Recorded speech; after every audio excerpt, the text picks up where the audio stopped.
Good evening ma'am. Hi, good evening. कैसा हुआ test exam तुम्हारा? मैम, ज्यादातर तो ठीक हुआ पर एक बहुत बेकार गलती हो गई है मुझसे। क्या गलती हो गई? मैम, अभी मैम आप पूरा पेपर पे डिस्कस कर लो, फिर मैं आपको जब वो क्वेश्चन पे पहुंचेंगे तब बता दूंगा। Okay, done. पहला वाला का आंसर बताओ, क्या लगाया है?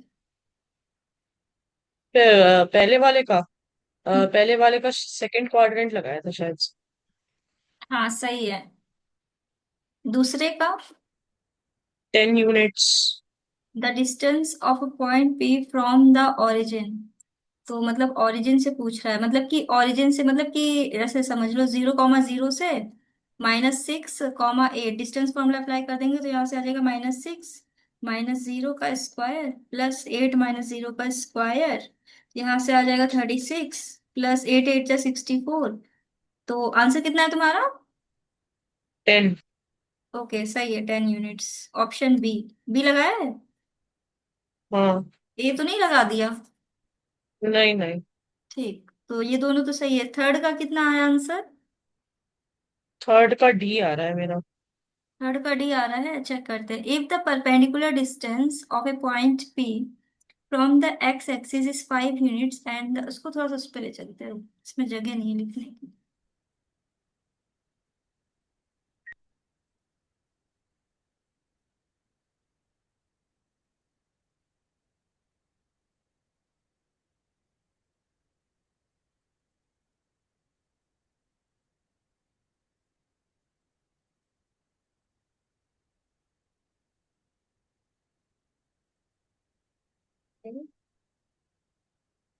देखो, अब क्वेश्चन इस वाले में है हमारा। If the perpendicular distance of point P from x axis, मान लो कि एक वो है तुम्हारा, क्या बोलते हैं, कार्टेशियन प्लेन है। अब लिखा है कि the perpendicular distance of a point P from x axis is 5 units and the foot of the perpendicular lies on the negative direction of x-axis. The point has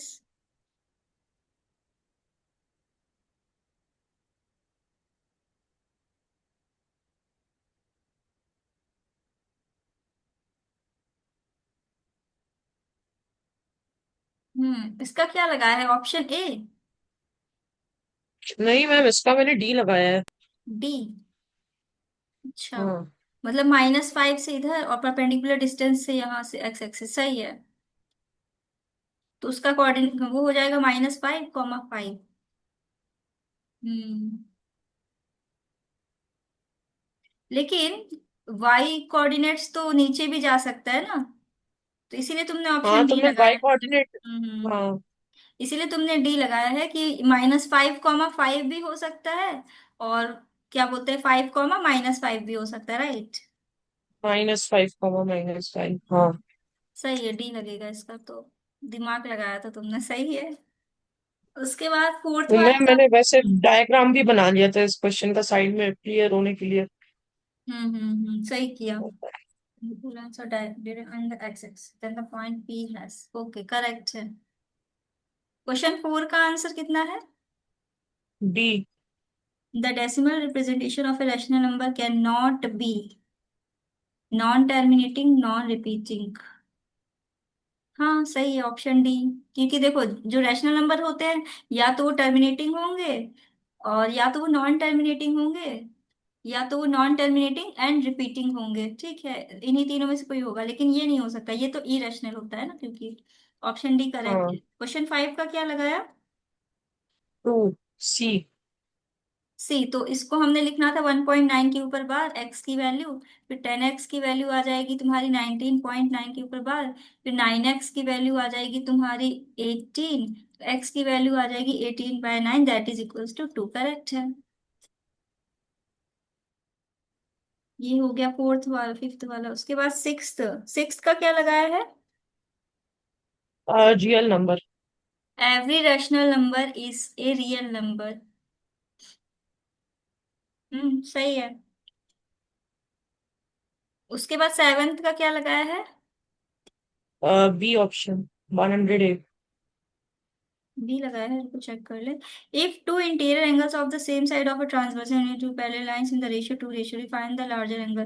तो तुमने ऐसे किया होगा 2x+3x is equals to 180 degree, क्योंकि वो को interior angles है। तो x की वैल्यू आ जाएगी यहाँ से 36 डिग्री। तो फिर बड़ा वाला एंगल पूछ रहा है ना, इसको 3 से मल्टीप्लाई कर दो, थ्री हाँ। सिक्स 80, मैं 3 से 90, 108 डिग्री, सही है।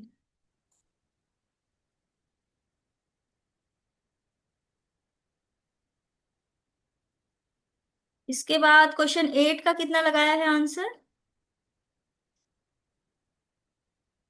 117। 117 लिखा है। टू स्ट्रेट लाइंस हैं तुम्हारे पास और कट कर रही हैं ए ओ, मतलब पॉइंट ओ पे, मतलब कि ये दोनों स्ट्रेट लाइंस है और पॉइंट ओ पे कट कर रही हैं, ठीक है। मान लो ये ए बी है और ये सी डी है। तो एंगल बी ओ डी की वैल्यू दे दी है 63 डिग्री। देन बी ओ सी की वैल्यू पूछ रहा है, मतलब 180 में तुम्हें माइनस करना होगा इसको। 117 आ जाएगा फिर। सात में से सही है, हाँ सही है, 117 डिग्री। क्वेश्चन नंबर 9 का क्या लगाया है? 20 डिग्री। 7x की वैल्यू हो जाएगी 140, तो x की वैल्यू आ जाएगी 20 डिग्री। हाँ सही है। हम्म। ठीक है, तो यहाँ तक तो तुम्हारा सारा सही है, मतलब कि टिक वाले सारे करेक्ट हैं। अब यहाँ से आता है तुम्हारा रीजन टाइप वाला क्वेश्चंस। Assertion reason. तो असर्शन रीजन में पहला क्वेश्चन है, कहाँ गया, एक मिनट। बस एक ही क्वेश्चन है असर्शन रीजन। हम्म। वे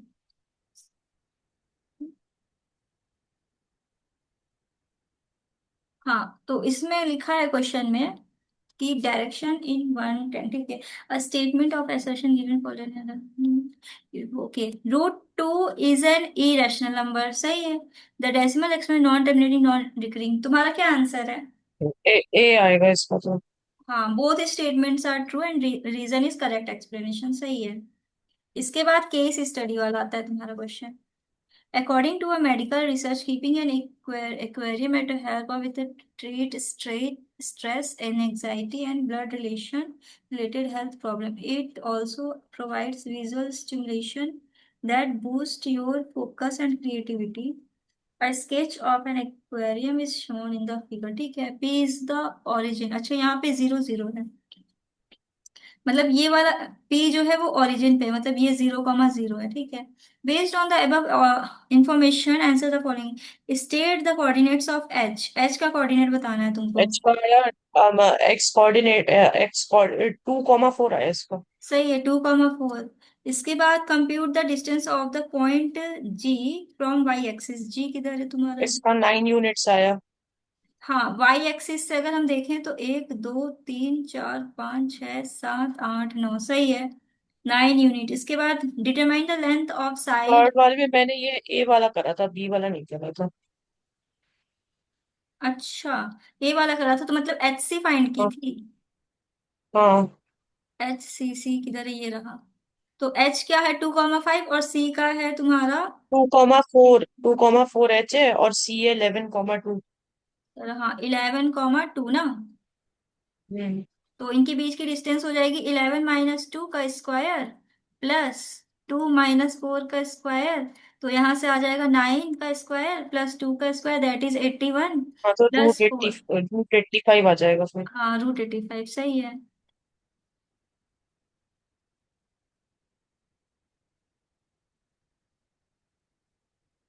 ठीक है, यहाँ तक तो सारे सही है अभी तक फिलहाल।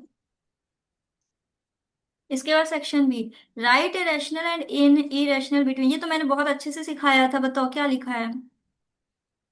मैम रैशनल तो मैंने लिख दिया 1.15।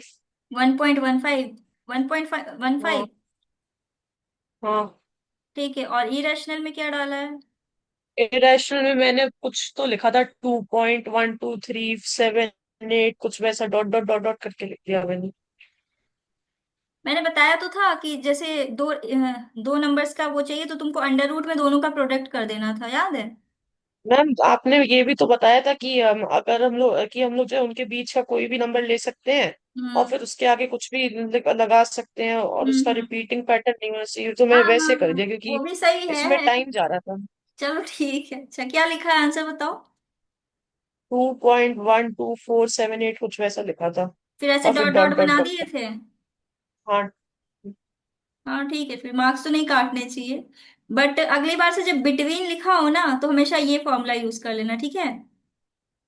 अच्छा ठीक है मैम। और रैशनल के लिए हमेशा दोनों को ऐड करके 2 से डिवाइड कर देना है।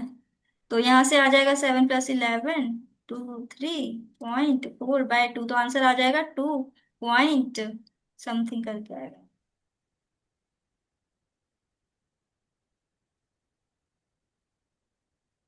ठीक है, 1.15 तुमने लिखा है, मतलब इसके बाद वाला नंबर, ठीक है। मार्क्स तो वैसे नहीं काटने चाहिए, लेकिन अगर कोई साइको टीचर हुआ तो काट ना ले, क्योंकि बिटवीन जब भी नहीं, बोलता है उसके हमारी तो बीच में। सही है टीचर वैसे तो। हाँ तो फिर नहीं कटना होना नहीं चाहिए। चाहिए। सही है, कोई दिक्कत नहीं है। बट जब भी बिटवीन की बात करें, सिर्फ बिटवीन एक निकालने की बात हो, तो हमेशा ये प्रोडक्ट के इरेशनल के लिए ये वाला फॉर्मूला यूज कर लेना, और रैशनल के लिए दोनों को ऐड करके 2 से डिवाइड कर देना, ये फॉर्मूला यूज कर लेना सिर्फ बिटवीन के लिए, एक नंबर के लिए। ठीक है मैम। हम्म। चलो ठीक है, कोई दिक्कत नहीं, इसमें मार्क्स तो नहीं कटने चाहिए। उसके बाद check whether the points are collinear, इसका कैसे किया। इसका डिस्टेंस फॉर्मूला मैंने लगा दिया सब में। तो हम्म। इसमें मुझे कुछ शायद से थ्री, एक का मेरे पास 4√2 आया था। एक का शायद से 3√2 आया था, और कुछ वैसा ही कुछ आया था, तो हो गए थे प्रूफ कोलिनियर। हो गए थे। एग्जैक्ट नहीं याद आ रहा था मुझे। एग्जैक्ट नहीं आ रहा मुझे, क्या क्या वैल्यूज मिली थी याद नहीं आ रहा। तो इसको अगर हम नाम दे दें ABC, पहले तो तो इनको ए थोड़ा B plus B C is should be equal to A C, अगर वो कोलिनियर हो तो। 3,1, 3,1 कहाँ पे आएगा, यहाँ पे आएगा। फिर 7,5, 7,5 कहाँ पे आएगा, यहाँ पे आएगा। फिर 10,8, 10,8 कहाँ पे आएगा, यहाँ पे आएगा। तो इनको तुम्हें ज्वाइन कर देना है। ओके, इसका नाम दे दो मैम ABC। 10,8, 10,8 जो है 7,5 से ऊपर नहीं होगा। अच्छा हाँ, सही कह रहे हो। 10,8, हाँ हल्का सा ऊपर जाएगा है ना, यहाँ पे। हाँ। ठीक है, तो हमें क्या सबसे पहले निकालना पड़ेगा, इसको हटाओ, AB। तो हम अगर AB निकालें तो AB हो जाएगा तुम्हारा √3 - 7 स्क्वायर +1 - 5 का स्क्वायर। तो यहाँ से आ जाएगा तुम्हारा 4 का स्क्वायर 16 +4 का स्क्वायर 16, मतलब √32। √32। तो तो फिर मैं यहाँ इसका से शायद से मेरा four four root two four हाँ रूट टू सही है। कुछ है।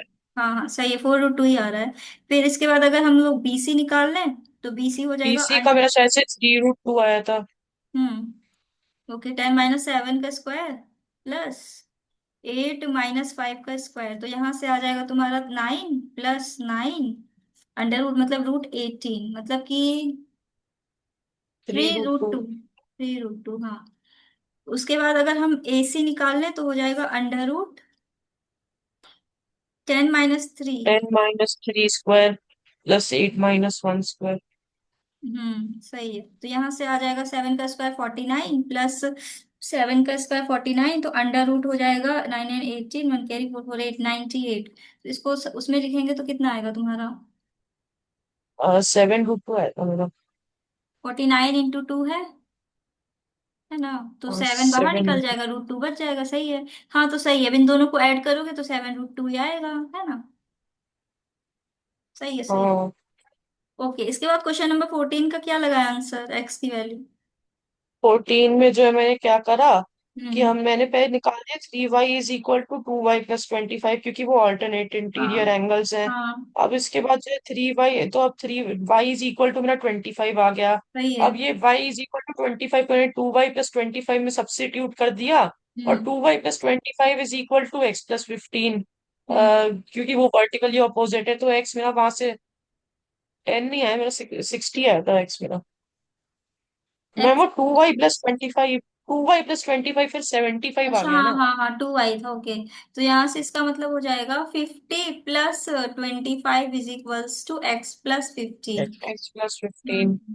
सही है, तो यहाँ से आ जाएगा तुम्हारा 60 डिग्री, सही है। 70। हम्म। करेक्ट है। सही है, ये भी सही है, 14 वाला भी सही है, यहाँ तक तो कंप्लीट ही सही है।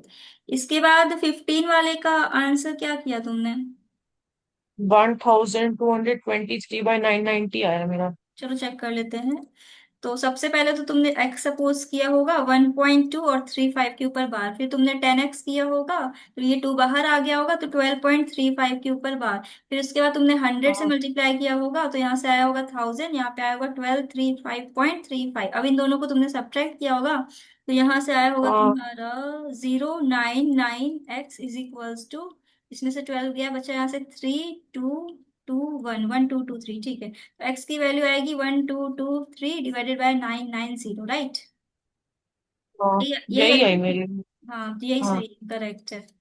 मैं 15 का जो है बी पार्ट गलत हो गया। तुमने सिंप्लीफाई नहीं किया? हाँ, वो मैंने फिर मेरा आ गया था 17/2 इंटू 5 इंटू 17। अब मैं 17 काटा नहीं, तो फिर इसलिए वो गलत हो गया। हम्म, मैंने बताया था सिंप्लीफाई करने को, भूल गए? चलो कोई बात नहीं, कुछ नहीं, बस इसमें वो तुमको वाला मेरा फिर सिंपल, बी पार्ट। मतलब एक नंबर इसमें नहीं तो कटेगा फिर ना। वैसे आ जाता 2 स्क्वायर इंटू 5, 1/2 स्क्वायर इंटू 5। हाँ हाँ, 2 स्क्वायर इंटू 5 सही है। तो इसका मतलब टर्मिनेटिंग होगा, तुमने नॉन टर्मिनेटिंग लगा दिया है। हाँ, क्योंकि वो नहीं आ रहा, वो वैसे सिंपली, सिंप्लीफाई नहीं करा हाँ था। सिंप्लीफाई करना भूल गए है ना। हाँ, चलो कोई बात नहीं। 1 मार्क का क्वेश्चन था ये वाला तो। Be silly part. मिस्टेक कर दी, चलो कोई नहीं। 16 का बताओ क्या लगाया आंसर? 16 का जो है, पहले तो मैंने ये जो है ये ओ क्यू जो है, इसको मैंने ये एक ओ टी एक्सटेंड कर दिया मैंने उसको। फिर वहां से मैंने ये ओ क्यू जो है उसके अपोजिट साइड से एक ओ टी रे एक्सटेंड कर दी। हाँ यही तो करना था, ये तो मैंने करवाया था प्रूफ, हाँ, याद फिर है? उसके हाँ, फिर angle PO T plus angle PO Q is equal to 180। फिर हाँ T O S plus S one plus R O Q is equal to 180। फिर हाँ एडिंग बोथ इक्वेशन, फिर उसके बाद ये हाँ PO T plus T O S is equal to PO S, तो वैसे प्रूव हो गया। हाँ हाँ, सही है, बिल्कुल सही, मैंने करवाया था, हमको याद है, तुम्हें याद है? हाँ, ठीक है, बढ़िया, वेरी गुड। उसके बाद 17 का। और 17 का वही एक थ्री मिनट एक थ्री मिनट एक हम। मिनट, ये तो मैंने नहीं करवाया था तुमको, ये कैसे किए फिर, ये वाला चीज? प्रूफ दैट रूट 3, ये मैम वो गणित मंजरी में दिया था, तो इसमें मैम क्या करना था कि हमें रूट 3 को जो है पी बाय क्यू के फॉर्म में लेना था। हमें सपोज करता हूँ रैशनल नंबर है, और एक रैशनल नंबर है, और पी और क्यू का जो है को प्राइम होना था, और क्यू इज अनइक्वल टू 0 होना था। हम्म तो अब जो है root 3 is equal to P by Q, hmm squaring both side से हम लोग को मिल जाएगा root 3 square is equal to P square by Q square. Hmm root 3 Q square is equal to P square. So इसका मतलब P 3 से divisible है। अब पी को हम लोग 3 सी के इक्वल ले लें, तो फिर अब 3 Q square is equal to 9 C square, Q square is equal to 3 C square. इससे हम्म। हमें पता चलता है कि जो क्यू है वो भी 3 से डिविजिबल है।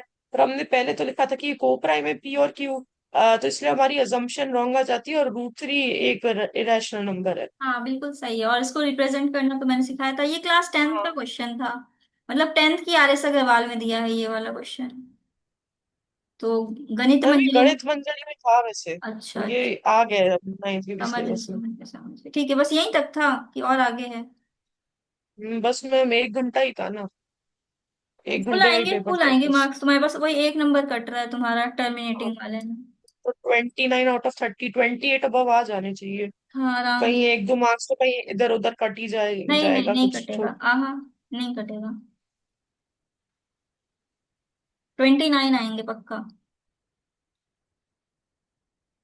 चलो फिर आज हम लोग क्या पढ़ सकते हैं, क्वाड्रिलेटरल? हाँ, क्वाड्रिलेटरल पढ़ सकते हैं।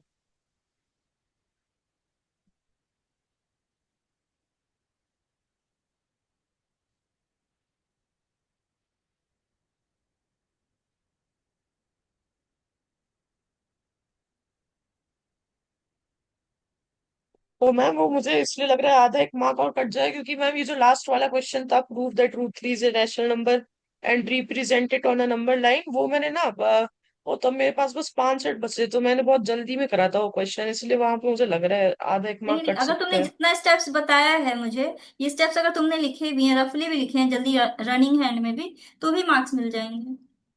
अच्छा। क्योंकि स्टेप सारे सही हैं, ये ऐसे ही प्रूव करते हैं रूट थ्री को।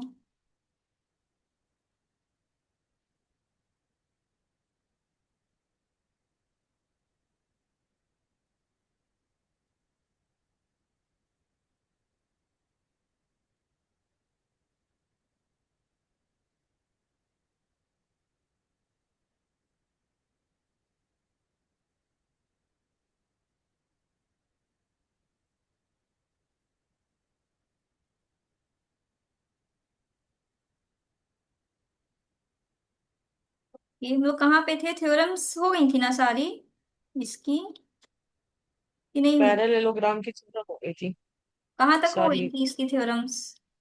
सारी हो गई थी आई थिंक सो, एक लास्ट वाली बची थी बस। लास्ट वाली, थ्योरम। 13 हाँ। वाली? हाँ 13। ओके, चलो फिर 13 देख लेते हैं थ्योरम क्या कहती है तुम्हारी।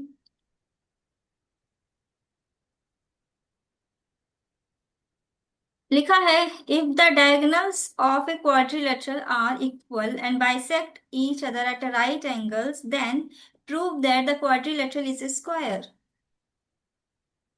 क्वेश्चन में कह रहा है, मतलब थ्योरम में, कि एक वो है तुम्हारे पास क्वाड्रिलेटरल है, और उसकी जो डायगोनल्स है वो क्या कर रही है, आर इक्वल, अच्छा डायगोनल्स इक्वल है और बाइसेक्ट कर रही हैं। मतलब कि ऐसे समझो, ये है तुम्हारा A B C D quadrilateral है, यहाँ पे मान लो इंटरसेक्शन पॉइंट ओ है, तो ये बाइसेक्ट कर रही है, इसका मतलब ये ए ओ इक्वल हो जाएगा ओसी के, और ये इक्वल हो जाएगा इसके, इसके।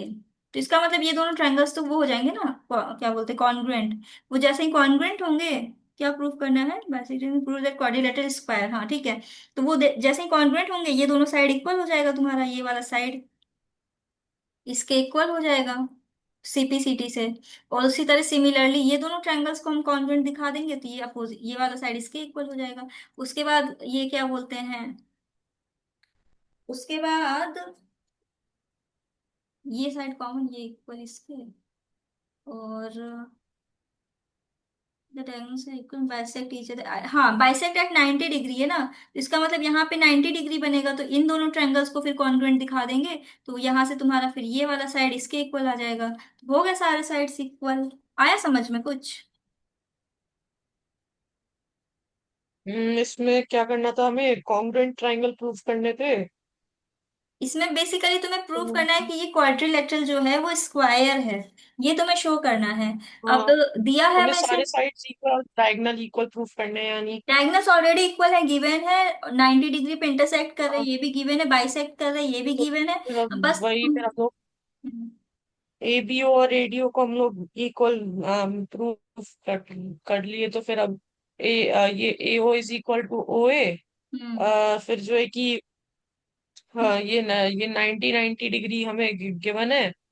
हम्म और और जो है कि ये साइड जो है, ये जो साइड है O B is equal to O D, क्योंकि ये गिवन है ये O B is equal to O D. तो फिर इस ये यहाँ से आ गया, फिर किस एस से आ गया ये कॉन्ग्रुएंट। तो यानी ए डी और ए बी इक्वल प्रूव हो गई। अब इसके बाद हम लोग बाकी दो ट्रायंगल को भी वैसे करेंगे, क्या करेंगे? हाँ, इन दोनों ट्रायंगल्स को भी प्रूव कर देंगे ना, क्योंकि डायगोनल्स तो बाइसेक्ट कर रहे हैं ना, तो इसका मतलब ये वाला साइड जो होगा एओ इक्वल होगा ना ओसी के, हाँ। और ये ओडी इक्वल होगा ओबी के, और ये एंगल वर्टिकल अपोजिट एंगल से इक्वल हो जाएगा, तो एस ए एस से दोनों ट्रायंगल्स कॉन्ग्रुएंट हो जाएंगे। नहीं आया समझ में? हाँ मैम आ गया। आ गया, तो फिर आगे हाँ। बढ़े। हाँ मैम। ओके, अब देखो ये पहला क्वेश्चन तो हलवा क्वेश्चन है, इसको खुद से कर लेना, ये भी आसान है, ये भी आसान है, ये भी आसान है, ये भी बहुत इजी क्वेश्चन है। मैम वैसे ये जो अभी मैंने आपको पेपर दिखाया, तो स्कूल के पेपर वैसे एक नॉर्मल स्कूल पेपर जो इससे हाई लेवल का होता है या इसी लेवल के अराउंड का होता है? स्कूल के इसी लेवल के आते हैं, हाई लेवल के तुम्हें देखने को मिलेंगे ओलंपियाड में। गजब हाई ओलंपियाड्स लेवल की में? उसकी। वो तो एकदम मतलब इतने टफ लेवल का बनाते हैं ओलंपियाड वाले वो कि आईओ क्यू एम जो है, आईओ क्यू एम में बहुत हार्ड क्वेश्चन आते हैं। बहुत बहुत अच्छी लेवल के क्वेश्चन रहते हैं उसके। वही तो मैंने करवाया, मैंने पिछले साल 8th क्लास का करवाया था। पूरा आईएमओ सिल्वर जोन का यूट्यूब पे डाला था लेक्चर्स। इस बार सोचे 9th का डाल देंगे। तुम तो दोगे नहीं, देना है ओलंपियाड? आईएमओ तो दे रहा हूँ। आईएमओ दे रहे हो तो बताओ, उसकी किताब करवा दे तुमको आईएमओ की। नहीं, पर मतलब आईएमओ की मैं इस बार 8 तक तैयारी करा था, अब इस बार तो टाइम मिलेगा तभी कर पाऊंगा तैयारी, नहीं हाँ तो इस बार अभी हाँ बाकी स्कूल के टेस्ट अब बढ़ जाएंगे। स्कूल का होमवर्क होमवर्क पढ़ाई बढ़ाई बढ़ जाएगी हाँ, तो ठीक फिर। है ठीक है। तो टाइम मिले तो बताना, फिर करवा देंगे वो वाली आईएमओ वाली बुक। उसके क्वेश्चंस बहुत अच्छी लेवल के हैं उस पे। पर पता है उसमें ना हम्म, क्लास 10th का भी पार्ट डाला हुआ है, तो उसको करने के लिए पहले तुम्हें क्लास 10th की किताब ही कवर करनी पड़ेगी। उसमें अच्छा ट्रिग्नोमेट्री भी पूरी। आ रही है, सेट्स हाँ, भी आ रहा है। ट्रिग्नोमेट्री तो हम्म। वो सेट्स तो नहीं पढ़ा, ट्रिग्नोमेट्री पढ़ी है थोड़ी सी, वो साइन कोसाइन की वैल्यूज, पर उसके आगे नहीं पढ़ा है। हाँ हाँ हाँ, तो कोई दिक्कत नहीं, फिर कर सकते हो। बताना अगर करना हो तो हम करवा देंगे। आईएमओ का क्वेश्चन वो किताब है मेरे पास 9th की। अच्छा। चलो ठीक है, अब ये वाला क्वेश्चन देखते हैं हम लोग। चलो ये क्वेश्चन सही दिख रहा है, इसको सॉल्व करते हैं यहाँ पे। बताओ, एक्स की वैल्यू फाइंड करनी है तुम्हें इसमें।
मैम एक्स की वैल्यू 60 आ रही है। एक्स की वैल्यू 60 आ रही है, क्या है एबीसीडी, अच्छा स्क्वायर दे दिया है, ठीक है। तो इसका मतलब ये तुम्हारा 45 डिग्री हो गया, तो तुमने 105 में हाँ। 45 माइनस कर दिया होगा, है ना? सही है।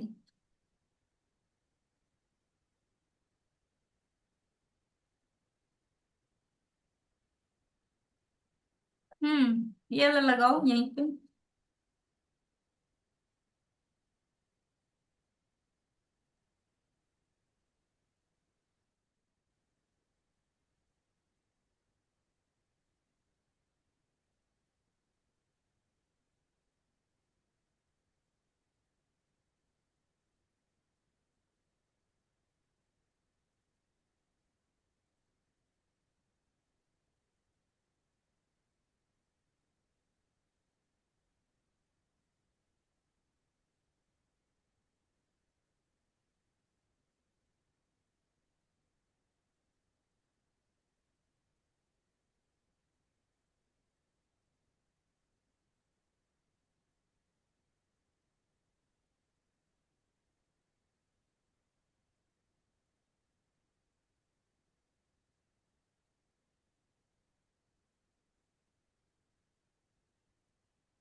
मैम ये वाला क्वेश्चन समझा दो।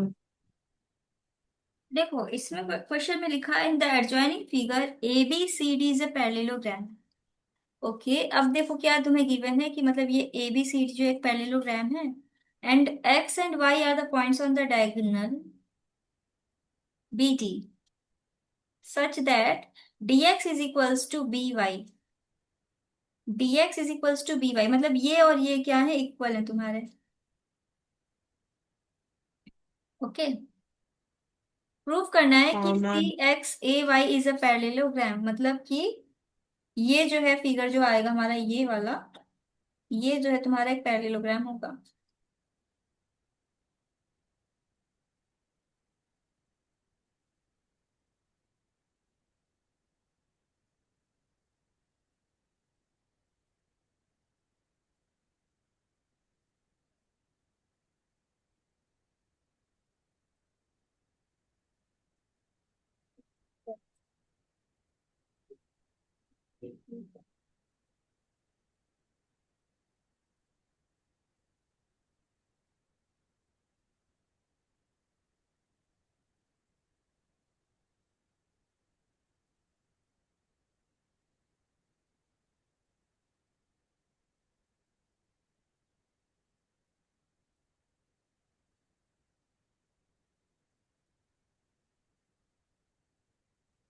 हाँ देखो, इसको कैसे शो कर सकते हैं हम पैरेललोग्राम। सबसे पहले तुमको क्या करना है कि ये वाला जो ट्रायंगल है ना, ये वाला, इसके तुमको इक्वल दिखा देना है, कॉन्ग्रुएंट दिखा देना है। ओके, तो इससे ये होगा ना कि तुमको ए एक्स और सी वाई क्या मिल जाएंगे, इक्वल मिल जाएंगे सीपी सीटी से।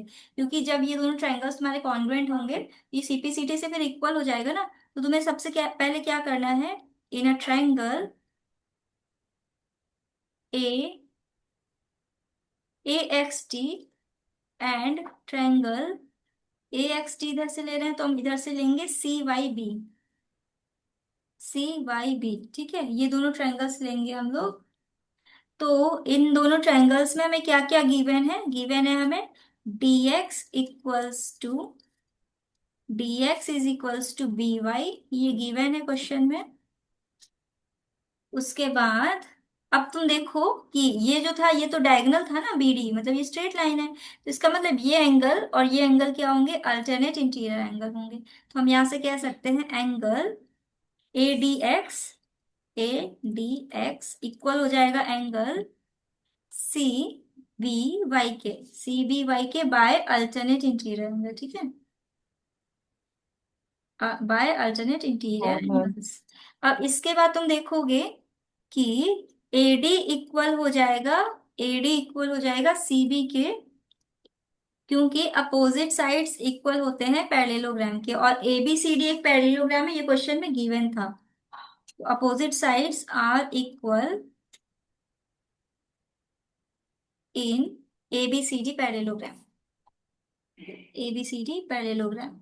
ओके, तो यहां से हमें मिल जाएगा therefore triangle A X D congruent to triangle C Y B by by S S A S S A S. Ma'am मुझे एक डाउट है, ये पैरेललोग्राम कैसे प्रूव हुआ हमारा? अभी कहाँ प्रूफ किया, अभी तो मतलब कौन सा एबीसीडी, हाँ, ये हम लोग जो है ये तो ले रहे हैं कि AD is equal to CB, पर इसके लिए हमें पहले ये भी तो प्रूफ करना पड़ेगा कि ये पैरेललोग्राम है ये। नहीं नहीं, ये तो क्वेश्चन में गिवन था ना, ABCD is a parallelogram. Ma'am, अच्छा, ये CX AY है। अच्छा, मैंने क्वेश्चन गलत पढ़ लिया। हाँ। ओ, ओके। अच्छा। हाँ, तो अब देखो, अब यहां से हमको क्या मिल जाएगा? अब यहां से हमको मिल जाएगा AX is equals to C Y by CP CT।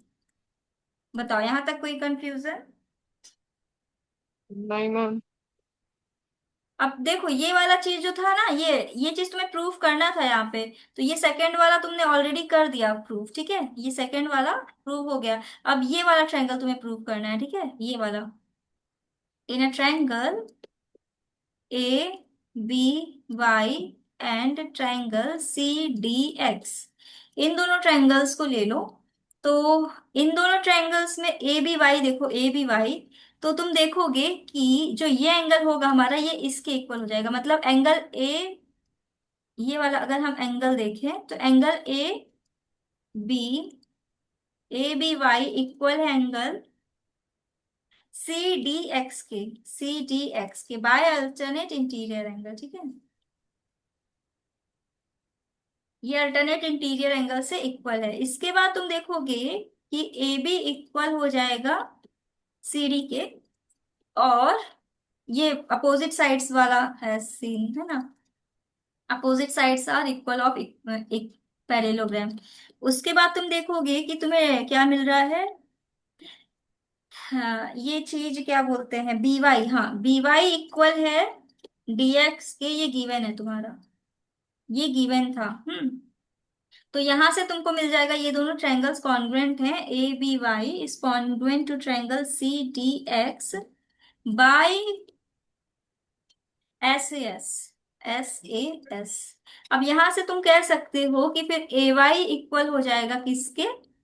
AY हो जाएगा इक्वल CX के बाय CP CT से। तो अब तुमको देखो मिल गया ना, अपोजिट साइड्स इक्वल। देखो AX इक्वल है CY के एंड AY इक्वल है CY के। तो जब हमारे अपोजिट साइड्स इक्वल होते हैं तो हम कह सकते हैं ना वो फिगर पैरेललोग्राम है। Therefore CXAY is a parallelogram. देखो, सारे प्रूव हो गए, यही प्रूव करना था। इसमें देखो थर्ड में हमें AX और CY इक्वल दिखाना था। AX CY मतलब ये वाला चीज इक्वल दिखाना था। और CX is equals to AY, ये भी हमने दिखा दिया। तो मतलब कि इसमें क्या किया है ना, इन्होंने उल्टा शुरू किया है। मतलब बेसिकली तुम्हें सेकंड वाला पहले करना पड़ेगा। सेकंड वाला करोगे अच्छा। तो थर्ड वाला अपने आप हो जाएगा, और थर्ड वाले जैसे ही होगा फर्स्ट वाला अपने आप हो जाएगा। आ रहा है समझ में? हम्म, हाँ मैम। हाँ, तो इन्होंने सीक्वेंस जानबूझ के उल्टा पुल्टा कर दिया है ताकि बच्चे कंफ्यूज हो जाए। अच्छा, ठीक है ओके। मैम। हाँ मैम। ठीक है, ये वाला हो गया क्लियर। इसके बाद चलो अब हम लोग नेक्स्ट क्वेश्चन करते हैं, क्वेश्चन नंबर 9। चलो इसको सॉल्व करो।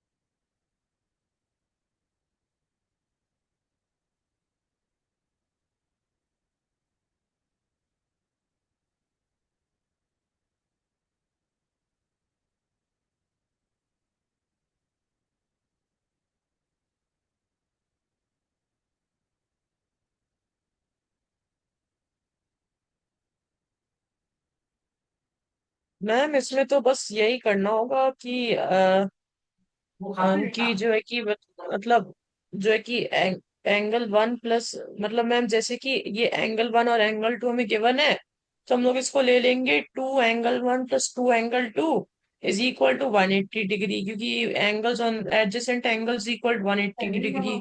तो angle 1 plus angle 2 is equal to 90 degree. अब ट्राइंगल में 180 डिग्री सम होता है, तो 180 minus 90 is equal to 90 degree. तो फिर ये ए पी और बीपी जो बाइसेक्टर्स हैं, वो जो है इंटरसेक्ट हो गए राइट हाँ एंगल्स हाँ पे। हाँ, करेक्ट है, सही कहा तुमने। लिखना है twice of angle one plus twice of angle two plus angle A P B. A P B A P B is equals to हो जाएगा तुम्हारा, एक मिनट एक मिनट, ट्वाइस ऑफ एंगल